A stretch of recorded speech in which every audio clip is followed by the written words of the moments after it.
Hayyee kabajamtoota hordoftoota chaanaalii keenyaa akkam jirtu? Nageenya badhaadhaa Baabaa Roobaa Fayyoo Bubbaa hin galchumti. Alaamaan isaa namni hundi cufti nagaa isin jenna. Guddoo isin jaalannaa, guddoo isin kabajnaa. Chaanaalii keenya sabskaayibii waan nu gootaniif miseensa garee kennaa waan ta'aniif guddoo isin kabajnaa, guddoo isin jaalannaa. Ammallee warra sabskaayibii godhin chaanaalii keenya warra sabskaayibii godhin sabskaayibii akka nuuf gootan kabaja waliin isin gaafannaa. Akkuma beekamu chaanaaliin keenya chaanaaliin kun kaayyoon isaa qophiilee isin bashannansiisan, isin barsiisan, koomeediiwwan garaagaraa, walaloowwan garaagaraa, asoosama garaagaraa, seenaa beektota, seenaa gootota, baacoo, afoola Oromoo akkasuma koomeediiwwan waan isin bashannansiisan jennu waan isin barsiisan jennee hundasaa yeroo yeroodhaan isin biraan geenna. Kan isinirraa eegu immoo chaanaalii keenya sabskaayibii gochuu qofa jechuudha.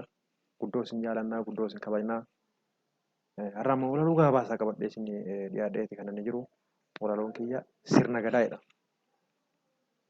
Sirna jallina hin qabne diimokiraasii qulqulluu sirna Oromoon ijaaree walii isaa ittiin bulchu seenaaf duudhaan kee bal'aa turullee hin qabu dulluu katabamees barraa'ee waraabbameeyyuu hin dhumu katabamees barraa'ee waraabbameeyyuu hin dhumu.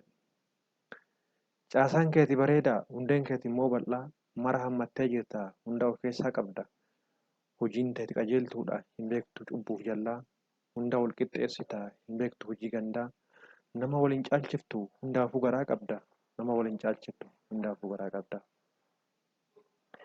Ebelu kenna ebelu miseensa abalu ormaa abalu bineensa abalu foon qaba abalu furdaadha abalu diqqaa abalu guddaadha abalu Oromoo abalu Amaara abalu Tigiree abalu Sidaama abalu kennaamote abalu diqaalaa abalu konsuudha abalu kunaama.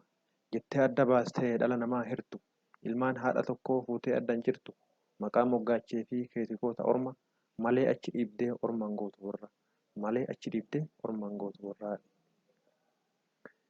Qe'ee teetiin jiru waraansaa fi iyyi nagaan bulchitaa sii dhageetti biyyi jaarsummaan furtaa wal dhabdee fi lola mata'aan fudhattu hojiin keeti tola sirnaan nu guddichee safuu nu barsicha aadaa nutti himtee karaa nu garsicha.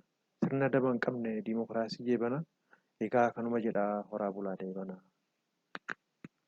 Guddoo galatooma har'aa fi walaloo gabaabaa kananii isin biraan ga'e yeroo biratti immoo walaloo isin barsiisaniif isin bashannansiisan isin biraan kan kennu ta'aatii chaanaalii keenya sabskaayibii nu godhaa. Isin jaalladha.